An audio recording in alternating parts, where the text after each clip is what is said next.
Out in the water, who do we got for quarterfinal number 3? We have 2 more title contenders out in the water looking to improve their position on the tour rankings and win this event. We have in the red jersey Amaury Laverhne from Reunion. He is the 2010 defending world champ.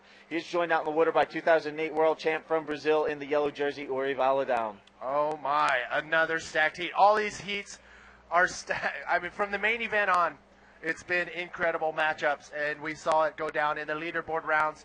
We saw it go down in the heats after that, the rounds after that, and it's just been amazing. You got the best riders in the world going head-to-head after round number 3. So here we are in the quarterfinals. Yeah, pretty much from here on out, it's going to be a knockdown, drag-out brawl, not only for the win, but to maximize the points gain they can get towards the title hunt. So no shortage of action out in the water today. And then combining that with the women's final and the drop knee final, this is the culmination of everything we've had going on here in Puerto Rico. It's been an amazing event, and it's going to be an amazing final day. We've got all kinds of action in store. 5 hours of nonstop action, Manny. Wow. So if you need to take a break, for good, you can't go anywhere. Make sure you stay tuned and watch the live action. Another battle out the back. It is Jared Houston who has priority.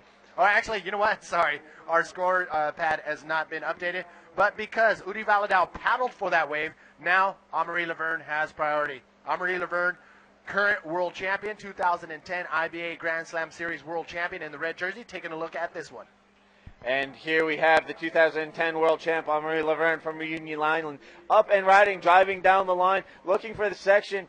Nice. And it looked like he flipped off of that one. He's behind the peak, so I had trouble seeing on the monitor.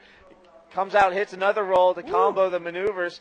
And Amaury Laverhne drawing first blood out in the water. Wow, that's the first time I think I've seen any of the riders get on the other side of that rock as they come into the inside section to pull off a maneuver. So very tricky right there. That's where a lot of the riders are paddling out. There's a little channel along those rocks, and it is very shallow once you jump in. And let me tell you, tons of urchins over there. I mean, wrong step, you'll be having to pick out urchin spikes out of your heels, and that is not a good feeling. Yeah, plus you really don't want to be shooting the rocks. It's a little scary.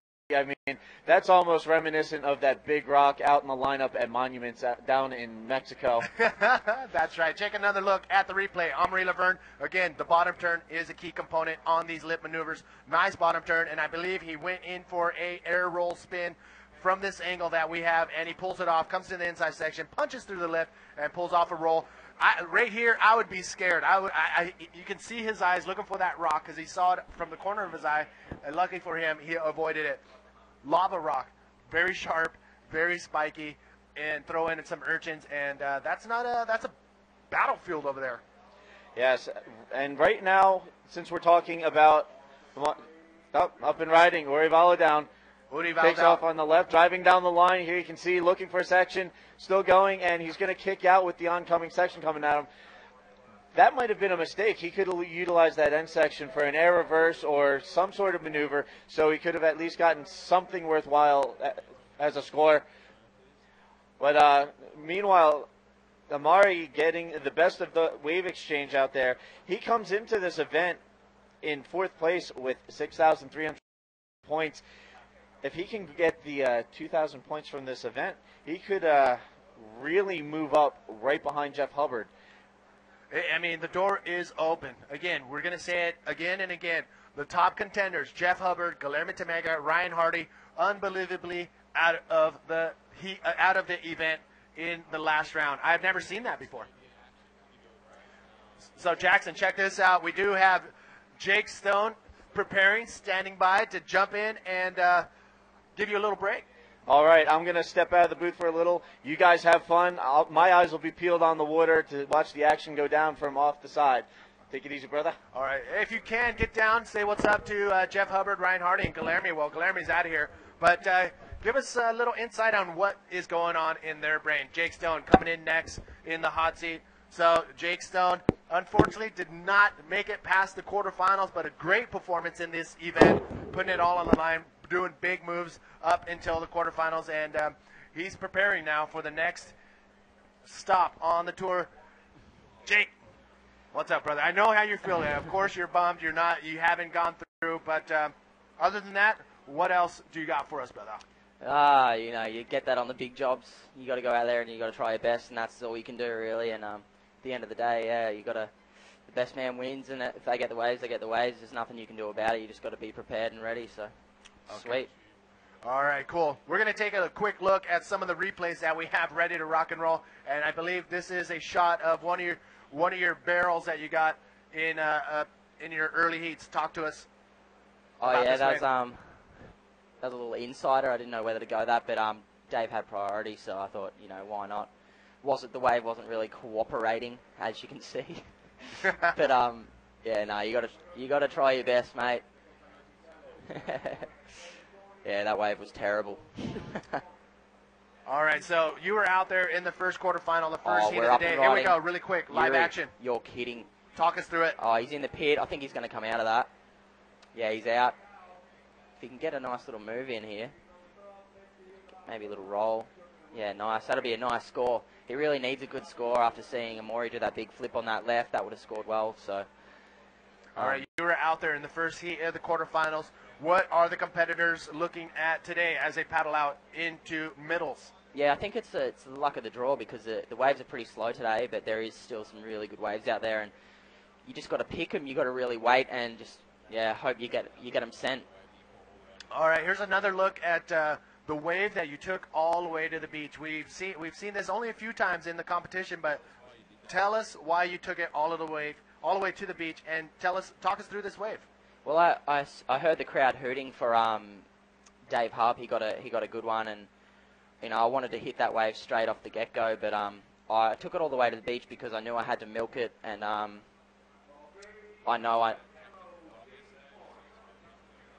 it was a tactic, a lot of people were using yesterday, and I think it scored well, and an 8 point for that wave was pretty. I wouldn't have got 8 points if I didn't take it to the beach, so I was pretty stoked I did. But yeah, if Dave didn't get a 9, I would have betted my score of a 6.5. So I thought I did it smart enough, but he got a big score. So what do you do? All right, so coming in the inside section right here, there is still reef, but there is sand, and you rode up on the sand, but a good effort nonetheless. And you've been killing it throughout you didn't go down in vain. We saw you in the highlight clips doing some big moves, and you did a good job. No reason to keep your head up high. We got one more heat, one more event. Wow, unbelievable. Nice little reverse there. Uri Valadao and Brazilians, very competitive, very strong, a force to be reckoned with on the tour. Yeah, it's crazy. It's crazy how many. Here we go. Taken off. Yeah, he had to go that wave. It looked like it was, nearly going to pit, and he's got a nice little speed line into this whitewash coming straight at him for a reverse air, so he played that smart, I thought. Nice reverse. No, that's good. That'll give him a score on the board for sure. So Uri Valadao, one of the contenders up for the world title. So Uri Valadao, the Brazilian, very competitive. I mean, the Brazilians, I don't know what they're eating or drinking down there, but something has to be happening. I mean, we saw the likes of Guilherme Tamega early in the late 80s, and just continuing on. And there's something has to be in the water or food down there because they keep coming out and pumping out amazing riders. Yeah. For instance, the IBA Latin America champion, Brazilian, Kalani Latanzi. Yeah, they're really good, man. They're really competitive. Probably the most competitive on tour, I think. I think they're just, I don't know whether they're just eating straight up, I don't know, carne all the time or what's going on. They're crazy, man. Especially, Tamega, he's just an animal. All right, so you did mention carne, and you're right. They love the meat down there. All right, check this out. We have the winner with Shaggy downstairs. Talk to us, brother. Hey guys, I'm down here with my friend from Brazil, Magno Oliveira. Congratulations on winning your last heat, beating my countryman Jared Houston, but someone's got to win, hey? Yeah, it was really tough heat. Jared's a great competitor, and I just got into the game and I wanted to play well as well, so I just had to hit it a lot, and praise Jesus, I tried to delight myself in the Lord, and I did. And the waves just came to me, and I did what I had to do. One wave that came to you was that left-hander, the backflip you did on it. Do you know, was that a backflip? Yep. Yeah, it was actually a right-hander and I did a backflip to a roll. Yeah, and the first one I did a rest in a row and I got a 7. The second one was a 7.35, which was enough to stay in the lead and win the heat. So how are the conditions out there? It looks a bit slow. Do you have to be very tactical? Yeah, it's really slow. The heat before mine was pumping, so I just like, I think my heat's gonna be slow. So, but I had to wait. There's no way to be busy over there, so I just wanted to wait and try to find good scores. Yeah, thanks God. I'm in the semifinals. It's been a long time, and it's good. It feels good to be here again. Yeah, you haven't been in the semifinals since the Margaret River contest. Yeah, that was the last semifinal I've been, and I know I still have a chance for the title, so I'm just gonna go for I gotta win this event and then the next one, so nothing is impossible, right? So. Nothing is. I'm sure you'd like to say hello to your friends and family back in Brazil. Quero mandar abração pro Gus, lá no Brasil, pro Mike Alba, no México, pra minha mãe, pra minha esposa, pra galera no Brasil que tá torcendo. Beijão pra todo mundo. Deus abençoe vocês aí. Abraço. Thanks, Magno. Good luck for your next heat, and back to you guys. Another great interview right there with Shaggy downstairs on the beach, grabbing the winners of each heat for a quick interview. So, 2012, Jake Stone, what do you got plans? Hello, Jake, you there? Oh, yeah, sorry, mate. All right, but first, before you give us the lowdown on your plans for 2012, here's what went down during the interview. Check this out. It was Amaury Laverhne who's pulling ahead now from Uri Valadao. Here he is getting shacked, and I believe that came in at a 7.0 wave. He is clocking some serious tube time on this wave and comes out with a barrel roll before exiting. That is Amaury Laverhne. He is on fire with an 8.0 and a 7.0 on that wave. 15 points for Amaury. Uri Valadao looking for an 8.4 on his next wave. So, Jake Stone is in the hot seat. Welcome again to the Encanto Pro Puerto Rico here in Paradise. Jake Stone, we're going to take another look at this wave right here. And Amaury Laverhne, another solid wave from nice little forward. This guy is your current world champion, so he's got the skills, the talent to pull off possibly another win. Good competitor. I think we got some lull in the action now. Talk to us about your plans 2012. Yeah, I can. It's heating up to be a good year, I think. I've learned so much this year. You know, I had a very slow start to the year. I didn't even think I was going to make the top 16, and I might slide into the top 10 now. So I'm really happy, and I'm pumped for next year. I feel way more headstrong and way more, just ready. All right, so talk to us about the tour. Let's say a Grom in your area says, hey, Jake, I want to be where you're at. What are the steps I need to do? Oh, just stick at it, I think. I think, I never seen myself getting this far in the sport of bodyboarding, and it's just something that you got to grow and overcome all your fears and just realizing that you can do whatever you put your mind to. Anyone can do it, it's not you just gotta go for it, give it all you have. There you have it. Stick to it. Moves. We know that a lot of innovations have been coming out within the last few years, and they're starting to, seep into the contest arena. And what do you have to say to the bodyboarder who wants to bring new moves into the competitive scene? Yeah, I think you're going to get rewarded for it if you do. I think that if you pull off a new move in a heat, you're going to get a really good score, because the judges, they just see backflip after backflip, and no one's really used a new move in a comp. I've done a couple of double rolls, and I know that's not new. Eppo did that, but I get rewarded for that, even off crappy little waves. So yeah, it's definitely worth it if you can do a new move and you come on the tour, Groms. Yeah, you're going to do well. So maybe put some time and effort into that. But you got to pull off the move, so a ton of practice has to go into it. Yeah, that's it. All right, so your thoughts on the 2011 Grand Slam Series Tour. What was your favorite stop, and what was the worst stop for you? Personally, I've been loving this stop heaps. I love Puerto Rico, and Mexico. The last two stops, Mexico and Puerto Rico, have just been amazing. It's just beautiful food, beautiful people. It's just absolute paradise, and I'm just, everyone's just so stoked and just realize how lucky they are to be on the tour. So it's been good.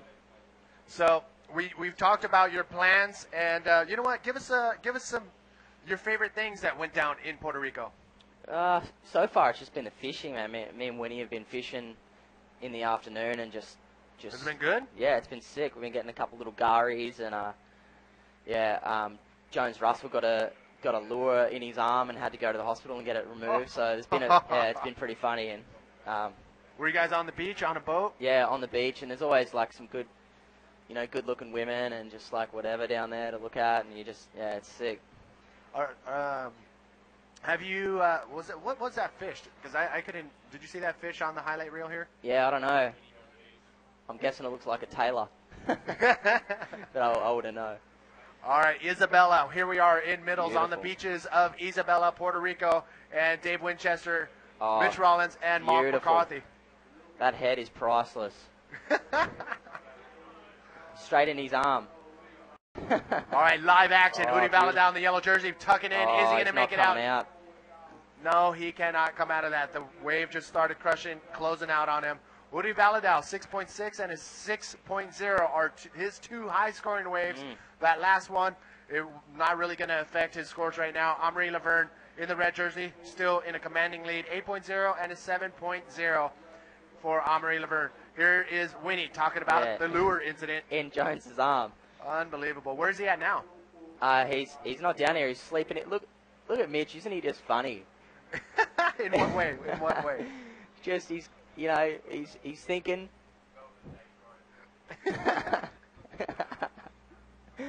But he's gonna look up in a sec. He's got to. Mitch is always thinking, is he? Yeah, he's thinking. He's one of the best competitors on tour, especially this year. I reckon next year he's gonna blow up. So what crew, what posse do you hang out with back home in Oz? In Aussie, there's a bunch of us in WA, like Chad Jackson and Brad Hughes, and Mitch is always flying over, and Chris White. Yeah, there's always fun stuff to do over there. I've been loving it because I moved over there about 3 years ago now, and I haven't looked back, man. I've met so many cool people, and the waves. Oh, the waves are amazing. Yeah, when they're on, they're really on. Like world class. So have you migrated from the east side to the west side? Yeah. How many bodyboarders do you see doing that? There's been quite a few lately. Like a mate from the Gold Coast, Scott Rigby, he came over with us. Nick Perry from Sydney moved over, so we all live together in a place down in Dunsborough, which is pretty good. It's a little bachelor pad, and it's just it's cruisy, and it's good. How much time do you actually put in riding waves when is it always pumping on the west side? Because I've been there and there's waves the entire time we were there. Yeah, there's always something to surf. There's always good waves, I guess. If a swell was in your town for a week or in your area for a week, how much time would you be in the water? Ooh, depends. 7 days. If the swell was cranking the entire time. Yeah, usually I'd surf all morning, but at the moment I haven't been surfing. It's just too scary with all the shark attacks, and so maybe when I get home I might get back in the water, but it's just been so scary. Oh, here goes Uri paddling for a wave. Nah. Yeah, I've just been surfing as much as I can before the comps, usually 2 weeks before, and just having a good time, staying off the alcohol and just cruising. So you've been staying out of the water from the recent shark incidences. What do you do to be prepared as far as physically? Steve Action Jackson down on the water's edge, talking to a few guys, and we'll see what he has to say when he gets back up here. I think Action he's puffing Jackson. that chest out a bit, is he? I don't think so. I think that's the way he is. He's just yoked out. Oh, there's all the boys. There's Jonesy there with his hook in the arm. Let's see if we can see his arm. Did he have to get stitches or anything? Yeah, he had to get it all stitched up. How many? Holy! I'm not sure, but yeah. All right, we'll probably see some of that. We'll probably see his stitches on the next clip from the beach. Okay, so let's bring everybody up to speed right now. Quarterfinal number 3 out in the water. A very slow-paced heat. The Mother Nature is pretty much commanding what we're going to see out there as far as wave action. Amaury Laverhne, 15 points. His 8.5 and 8.0 and 7.0 in first place, Amaury Laverhne, 8 minutes remaining. Uri Valadao chasing an 8.4 for that first place spot. He has 6.0 and a 6.6 under his scorecard. Now, what do you do as a competitor? You have 8 minutes remaining. You know what you need to do. Do you just sit patiently, or do you go look for the peak? What do you do in this situation? It depends if you're in the lead or not. I think, someone's paddling now. Oh, we've got Amaury taking off on this one. Looks like it's going to be a nice little ramp. He's lining it up. Here he goes.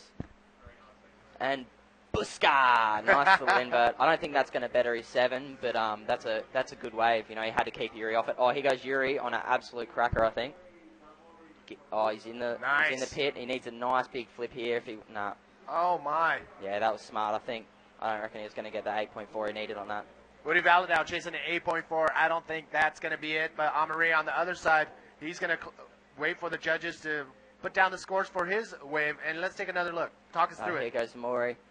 He's got a nice little speed line. I don't think the wave cooperated that much with it. It had a little bit of wash in it. He was thinking reverse, but he went for an invert. Yeah, I think, that's not going to better his 7, I don't think. Didn't. Yeah, it looks tough out there. He got a 5.55 for that, which was, I wouldn't have scored it much higher than that myself. But, he knows. He knows what he's got to do. That's why he's winning. But Is that my shirt or your shirt? That smells like a thrift store shirt. I think it's mine, man. So you're not getting your laundry done? No. No need? Nah, mate. You just got to get nice and seedy over here. You're in paradise. Sweat it out. Exactly. All right, so if you are tuning in to the Encanto Pro Puerto Rico, we thank you for watching live. We know it's in the wee hours for some of you, and you guys, some of you are having a beer in that late evening, so thank you guys for tuning in. Shout-outs are going out right now. Sunshine Coast Bodyboard Club, Stoney going off, Keggies, or Kegsy, Eppo, Dan, Lloydo, and the Sunny Coast crew. Yeah, they're tuning in, and Corrigan also watching from Australia. They're rooting for Pierre. We also have Daryl Nelson. Oh, he's in Australia, the South African, I believe. And we have Sam Buckle also tuning in. Thank you for tuning in. Also, yep, that's it. We know you're watching. If you are watching, send us your messages at ibaworldtour.com, and we'll try to get to them. Jeff Hubbard and the boys watching intently to see what's going down. Micah McMullen on the front row seat right there. Drop near. He's waiting for the drop knee final to go down. Coming up next after the quarterfinals here in the Encanto Pro Puerto Rico. All right, Jake Stone, you got the mic. Any words, anything you want to say? Keep it rated PG-13. Talk to us. Oh, here goes Uri. Oh, yes. Hang on. Here we go. This is dangerous. Oh, my goodness gracious. Big flip. Ooh, it's going to be close. Going to be close. He's looking for that 8.4 ride. This could be it. Oh, he's not done yet. He's not done yet. Nice roll. Wow. That was a set wave. I think that might get it. 8.4 is what Uri Valadao, the Brazilian, is looking for, and I think that might have been it. Big backflip out the back. Maybe. Let's take another look. Talk through it. Yeah, it's a wave. It's a set wave. He's got his bottom turn right up perfectly. Big flip. Yeah, that was good. Nice, Uri. Nice, Jay. That was good. I think Amaury will be sitting out the back sweating, eh? Yes, he is. It's a hot up here, but right now, on fire right now, it is Uri Valadao. Yeah. See, at the end of the day, man, whoever gets the waves, whoever's gonna surf is gonna surf good, you know. Woo. Whoever's gonna surf is just gonna surf, brah. All right, so give us a lowdown. You want to say any words, anything? You got the mic. Talk to me. Yeah, just thanks to all the boyos watching at home. Thanks for watching, you know. What are you getting involved in there? Manny's just having some food over there. Yeah, I'd love one. That is the horn in the background. That is the end of quarterfinal number 3. And it is Uri Valadao, I believe, who came on top in the last few minutes of this heat. Uri doing exactly what Jeff Hubbard did in quarterfinal heat number 1, waiting till the very last second for Mother Nature to deliver the goods. And yes, Uri Oh, Valadao my clocking in goodness. an 8.5 on that last wave. Wow. And Amaury, oh, so close. You're kidding.